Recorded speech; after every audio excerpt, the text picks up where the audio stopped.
Hello hello hello everyone. दोस्तों उम्मीद करता हूं कि आप लोग चुस्त दुरुस्त और तंदुरुस्त है, mentally and physically fit and fine. दोस्तों ये वीडियो बच्चों से बातचीत चल रही थी, उनके मन में कंफ्यूजन था, उसके लिए मैं बना रहा हूं।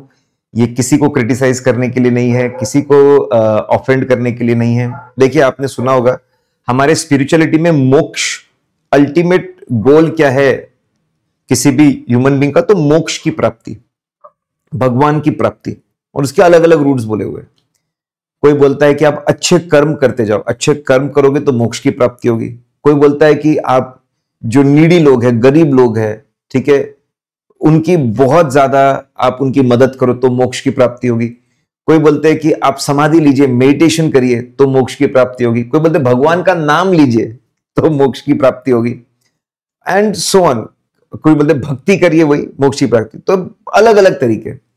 वैसे ही हर प्रोफेसर अपने तरफ से जी जान लगाता है, एनालिसिस करता है कि क्या करना चाहिए, क्या नहीं करना चाहिए, एंड सो ऑन।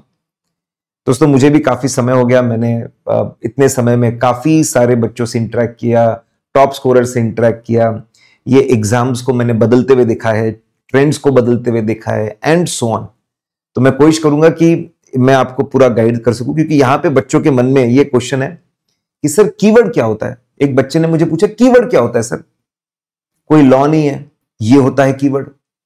कोई इंडियस नहीं है, कोई ऐसे नहीं है, ये होता है कीवर्ड। कोई रूल रेगुलेशन नहीं है, ये होता है कीवर्ड। कि क्या सेंटेंस के शुरुआत में होता है कीवर्ड, क्या सेंटेंस के बीच में होता है कीवर्ड, क्या सेंटेंस के आखिरी में होता है कीवर्ड, कहां होता है कीवर्ड, ठीक है। और क्या बस ये शब्द लिखोगे तो मार्क्स मिलेंगे, ये शब्द नहीं लिखोगे तो मार्क्स नहीं मिलेंगे, क्या ऐसा होता है। दोस्तों इन सब पे मैं बात करूंगा। और सबसे पहले मैं बस एक आंसर आपके साथ में डिस्कस करूंगा।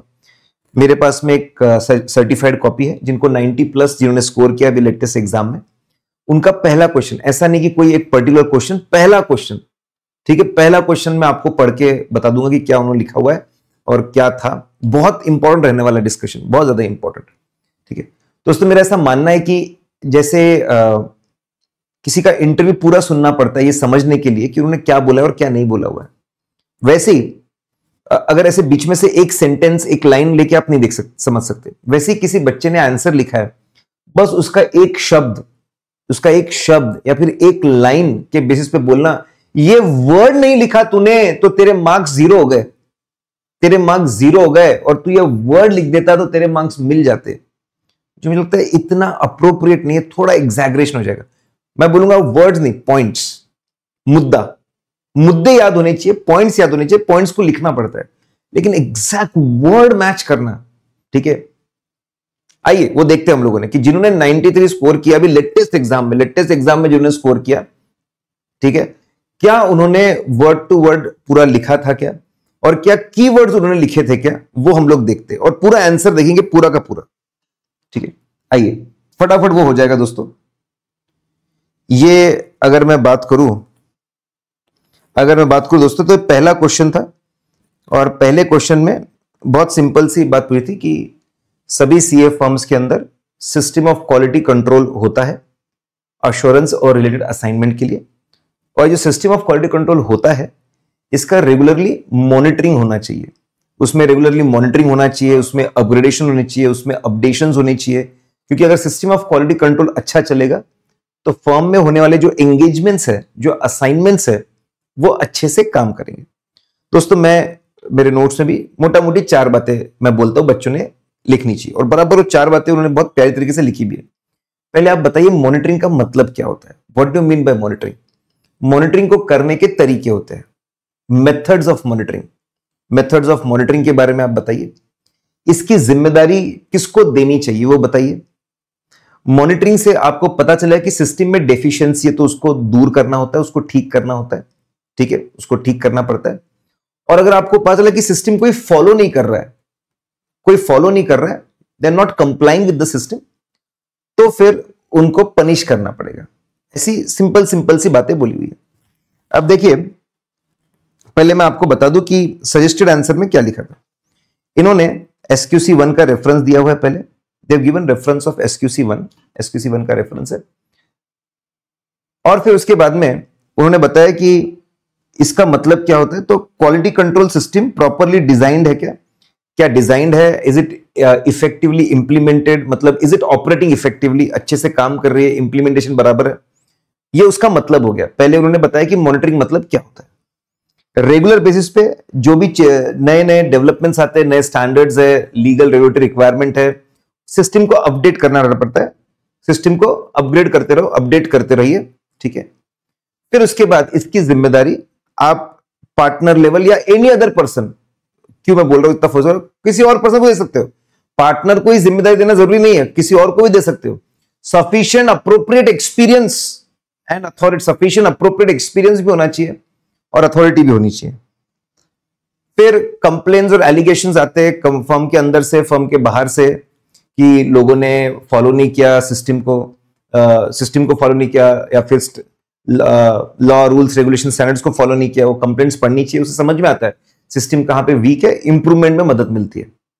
प्रॉपर रेमेडियल एक्शंस लीजिए कि जो लोग बराबर काम नहीं कर, जो बराबर इसको फॉलो नहीं कर रहे, उनके अगेंस्ट एक्शन लीजिए, उनको पनिश करिए, डेफिशिएंसीज को दूर करिए, ऐसा लिखा हुआ है। अब अपन आंसर पे आते हैं।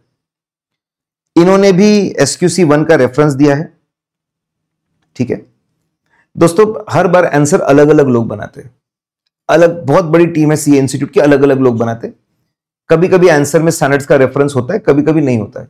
एक ही क्वेश्चन का आंसर अलग अलग तरीके से भी बहुत बार प्रेजेंट किया जाता है, ठीक है। और अब हम जिस तरीके से आगे बढ़ रहे हैं दोस्तों, जिस तरीके से AI को यूज किया जा रहा है क्वेश्चंस बनाने के लिए और आंसर्स बनाने के लिए, हम एक नए ट्रेंड में आगे बढ़ रहे हैं। नए ट्रेंड में ऐसा है कि आपको कॉन्सेप्चुअली आंसर सही मिलेगा, you will be getting conceptually a correct answer, may be, क्योंकि अगर आप नए मॉड्यूल के अगर आप आंसर्स देखोगे तो उन्होंने कॉन्सेप्चुअल तरीके से आंसर किए, एग्जैक्ट वर्ड्स यूज नहीं किए स्टैंडर्ड्स के, ठीक है, कॉन्सेप्चुअली। नहीं, मैं ये नहीं बोल रहा हूं कि आपने वैसे चलना चाहिए, अपन तो कोशिश करेंगे की पॉइंट्स की, डोंट वरी, अपन ने क्या करना चाहिए मैं आपको बताऊंगा, ठीक है। अब मॉनिटरिंग सिस्टम होना चाहिए, उसके अंदर इन्होंने बोला है कि partner, assigning the responsibility of monitoring of quality control to a partner. इन्होंने अदर पर्सन नहीं लिखा, इनको 93 मार्क्स से, इनको फुल मार्क्स है इसमें भी। पार्टनर और अदर पर्सन, अदर पर्सन बहुत इंपॉर्टेंट चीज थी दोस्तों। अदर पर्सन भी हो सकता है, कॉन्सेप्चुअली बहुत इंपॉर्टेंट था, इनका लिखना रह गया, फिर भी इनको फुल मार्क्स है। सफिशिएंट एंड अप्रोप्रिएट वर्ड नहीं लिखा इन्होंने, फिर भी इनको फुल मार्क्स है, ठीक है। न्यू डेवलपमेंट में न्यू वर्ड नहीं लिखा इन्होंने, फिर भी इनको फुल मार्क्स है, उन्होंने लिखा है, ठीक है। अब design and implementation of system instituted in the firm. अब इवैल्यूएशन ऑफ द सिस्टम, बिल्कुल उन्होंने डेफिनेशन भी सही लिखा हुआ है दोस्तों। कंप्लेन्स एंड एलिगेशन होता है, कंप्लेन्स एंड एलिगेशन, उन्होंने सिर्फ कंप्लेन वर्ड यूज किया, they have used only complaints, ठीक है। कंप्लेन्स कैन बी, फिर complaints from regulator, third parties और it's personal, non compliance with professional standards, ठीक है। एंड एलिगेशन वर्ड ये नहीं किया। इनसाइड और आउटसाइड ये शब्द यूज नहीं किया, लेकिन उन्होंने लिखा हुआ है कि रेगुलेटर से भी हो सकता है, फर्म के अंदर से भी हो सकता है। मैं बता रहा हूं कुछ कुछ जो वर्ड्स हमको ऐसा लगता है कि यार कीवर्ड होने ही चाहिए। रेमेडियल एक्शंस बोला है, डेफिशिएंसी इन द डिजाइन। अगर आपने कॉन्सेप्चुअली पढ़ा है दोस्तों और अच्छे से पढ़ा है तो आप बार बार उसी के ऊपर ऑटोमेटिकली आप फोकस करेंगे, ठीक है। Action must be taken against the firms personal और एम्प्लॉइज जो बराबर काम नहीं कर रहे हैं, बिल्कुल सही बात है। फिर ये पॉइंट तो सजेस्टेड आंसर में भी नहीं है, जो बहुत लॉजिकली जो होना चाहिए सजेस्टेड आंसर में नहीं है, जो इतना सही नहीं लिखा है उन्होंने कि इसमें ऑनगोइंग एक्टिविटीज भी होती है, सेपरेट इवैल्यूएशंस भी हो सकते हैं। There can be ongoing activities हो सकती है, सेपरेट इवैल्यूएशंस हो सकते हैं, एंड सो ऑन, इसके बारे में दिया हुआ है, ठीक है। ये पॉइंट तो है ही नहीं सजेस्टेड में, फिर भी इनको 5 मार्क्स पूरे हैं और इनको 93 है 100 में से, इनके सिर्फ और सिर्फ 7 मार्क कटे हैं। और मुझे लगता है क्योंकि इन्होंने मुद्दे सारे कवर किए, इनके word exactly word to word match नहीं करते, इनके सारे कीवर्ड्स भी मैच नहीं करते दोस्तों, लेकिन मुद्दे कवर्ड है। क्या इन्होंने मॉनिटरिंग का मतलब समझाया? यस। क्या इन्होंने मॉनिटरिंग के अलग अलग तरीके होते वो समझाया? यस। क्या इन्होंने बताया कि जिम्मेदारी किसको देनी चाहिए मॉनिटरिंग की? यस। क्या इन्होंने यह बताया कि जो अगर प्रॉब्लम निकल के आता तो उसका सॉल्यूशन निकालना चाहिए? यस, बिल्कुल। ठीक है दोस्तों, मैं बोलूंगा कि मुद्दों पे ध्यान दीजिए, की पॉइंट्स पे ध्यान दीजिए। और मैं क्यों बोल रहा हूं ऐसा, इसका और मैं आपको बताऊं दोस्तों। आइए, क्यों मैं बोल रहा हूं, देखिए दोस्तों, ऑडिट में one of the voluminous subject है, अराउंड 1000 कॉन्सेप्ट्स होंगे, 1000 कॉन्सेप्ट्स, 1000 कॉन्सेप्ट्स के आसपास। हर किसी के अंदर ऑन एन एवरेज बोल रहा हूं 4 पॉइंट होंगे। प्लीज इसमें इसको काउंट करते मत बैठना, ठीक है, अंदाजन है सारी चीजें। और हर पॉइंट के अंदर 2-3 यूनिक वर्ड्स होंगे जो ऐसे हटके दिखते हैं। लगभग 8000 वर्ड्स होंगे। क्या 8000 के 8000 वर्ड्स हम लोगों ने, 8000 वर्ड्स हम लोगों ने याद, एकदम याद, cut to cut, word to word याद करना चाहिए? क्या एक नॉर्मल स्टूडेंट के लिए, देखो 2% बच्चा अलग होता है। 2% बच्चा, मेरे बुआ जी का बेटा है, वो गोल्ड मेडलिस्ट है लॉ में, वो कॉमा के साथ में रटता है। मैंने 10 साल पहले बर्थडे में क्या किया था वो भी उसको याद होता है, ठीक है। मैं उसकी जैसी स्ट्रैटेजी नहीं लगाता। जब वो कोर्ट में केस लड़ता है तो ये पेज नंबर के, ये पैराग्राफ के, ये लाइन में ये लिखा हुआ है, बाप रे, उसका तरीका अलग है, मेरा तरीका अलग है भाई, ठीक है। खली दिन में 20 लीटर दूध पीता होगा, लेकिन एक आम आदमी पी ले तो मर जाएगा। खली के लिए वो नॉर्मल है, दूसरों के लिए वो नॉर्मल नहीं है, मर जाएगा वो, ठीक है। आपके लिए क्या सूटेबल है समझना बहुत बहुत बहुत ज्यादा जरूरी है। What is suitable for you?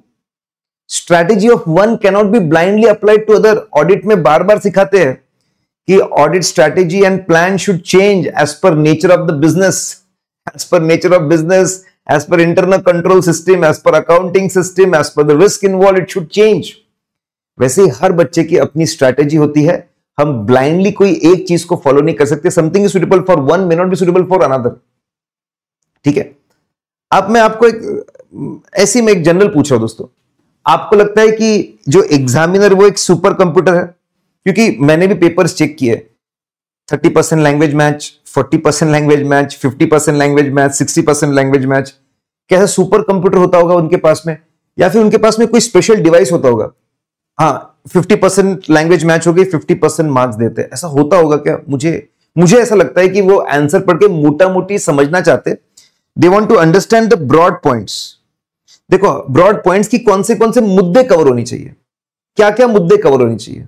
और मैं तो बोल रहा हूं आप हेडिंग्स दीजिए प्रॉपर, क्या क्या मुद्दे कवर हो रहे हैं, मजा आ जाएगा। सामने वाले को लगा क्या यार, इसने इतना अच्छा आंसर प्रेजेंट किया है कि मेरी अंडरस्टैंडिंग इंप्रूव हो गई, इतना जबरदस्त इसने आंसर प्रेजेंट किया, ठीक है। वो ब्रॉड पॉइंट्स मोटा मोटी देखता है कि यार सारे मुद्दे कवर हुए क्या, whether all points are covered और नॉट, ठीक है।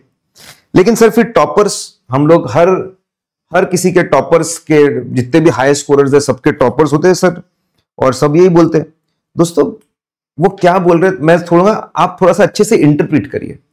जैसे भी जिनकी मैंने मार्कशीट बताई, आपके सजेस्टेड आंसर बताए, पॉइंट्स फोकस करिए दोस्तों, मुद्दे। जब वो लोग की वर्ड्स बोलते हैं वो यही बोलना चाहते हैं कि सारे पॉइंट्स कवर करिए, सारे मुद्दे कवर करिए। एकदम रट्टा मार के आप एक एक वर्ड ही याद कर लीजिए, मुझे लगता है कि वो शायद पॉसिबल नहीं। भाई मुझे 4 पॉइंट कवर करने, मुझे 5 पॉइंट कवर करने, ये फीजिबल है, ये रियलिस्टिक है, लेकिन वही वर्ड एज इट इज आना चाहिए। वो नहीं आएगा तो मार्क्स ही नहीं मिलेंगे। मुझे लगता है कि उन्होंने जो बोला और आपने जो समझा उसमें थोड़ा मिसकम्युनिकेशन हो गया, थोड़ा सा गैप हो गया, ठीक है। आप मुझे खुद बताइए ना कि अब देखिए, थोड़ा रिस्पेक्ट सीए इंस्टीट्यूट का करना पड़ेगा, थोड़ा सा करना पड़ेगा। आप सीए बनना चाहते हो, मैं खुद चार्टर्ड अकाउंटेंट हूं, और वहां पे जो लोग बैठे हुए हैं they are chartered accountants with lot of experience. अगर आप चाहते हैं कि आपकी इज्जत हो तो उनकी भी इज्जत कहीं रखनी पड़ेगी। मैं जानता हूं खामियां बहुत है, हमारे डेफिशिएंसीज बहुत है, डेफिशिएंसीज काफी है और उसमें काम चल रहा है, कुछ का स्लो चल रहा है और होना चाहिए एंड सो ऑन। लेकिन मुझे आप ये बताइए, क्या ऐसे ये चाहता है कि हमारे मेंबर्स एकदम बहुत स्ट्रांग रट्टे वाले बने, बहुत रट्टे, मतलब क्या ये उनका विजन होगा, या क्या ये उनकी ये फिलॉसफी होगी, क्या ये उनकी पॉलिसी होगी कि हमको रट्टा चार्टर्ड अकाउंटेंट्स बनाने हैं? आपको ऐसा लगता है क्या कि रट्टा चार्टर्ड अकाउंट्स बनाने ये उनका विजन होगा? अच्छा मुझे ये बताइए, क्या ऑडिट के पेपर चेकिंग के लिए अलग से इंस्ट्रक्शंस आते हैं? और बाकी पेपर्स के अलग से, मतलब अकाउंट्स में, डीटी में, आईडीटी में कॉन्सेप्ट, ये पेपर में कॉन्सेप्ट इंपॉर्टेंट है।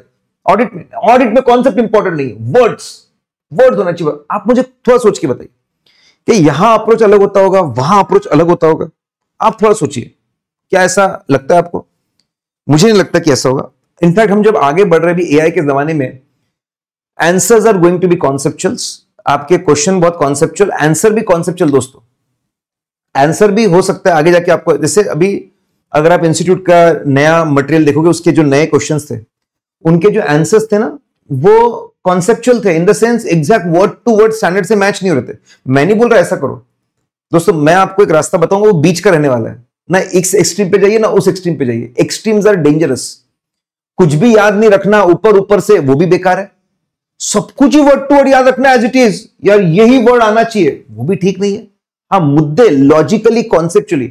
आज भी बड़े से बड़े आप जो टॉपर्स है, अभी मैं सुन रहा था, जेई में जिन्होंने फुल स्कोर किया, बोले मेरी एक ही सीक्रेट था, भयंकर कॉन्सेप्चुअल अंडरस्टैंडिंग और ग्रिप था मेरा।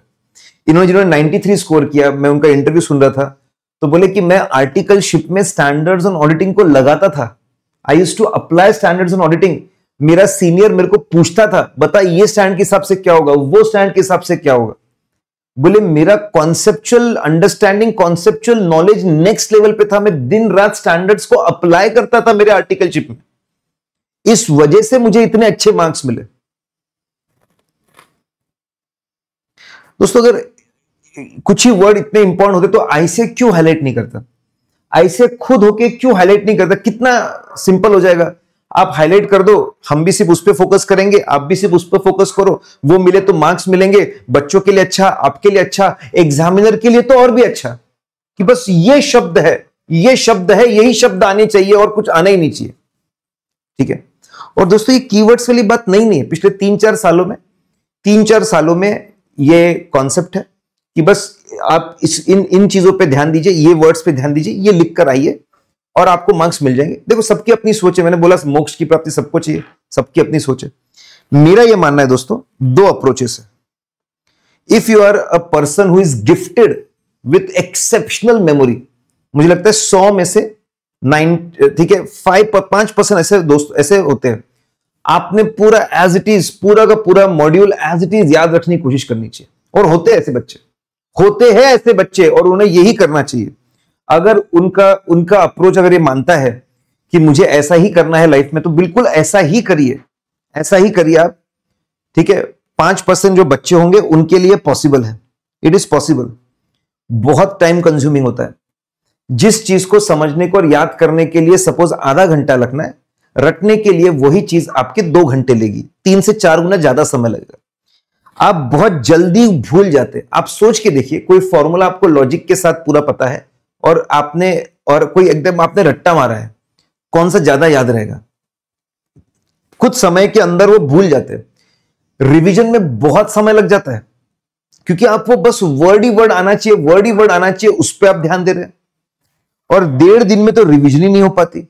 दोस्तों, कुछ बच्चों के लिए पॉसिबल है और मैं उनका रिस्पेक्ट करता हूं, बहुत अच्छा है, उन्होंने ये करना चाहिए। लेकिन आप समझिए, 95% बच्चा ही नहीं लगा सकता। 95% बच्चा आज भी, ठीक है, मैं आपको एक टेक्निक बता रहा हूं दोस्तों, ठीक है, टीकेबी एमआरओ, बहुत सिंपल सा ये टेक्निक बता रहा हूं, इसको आप फॉलो करिए।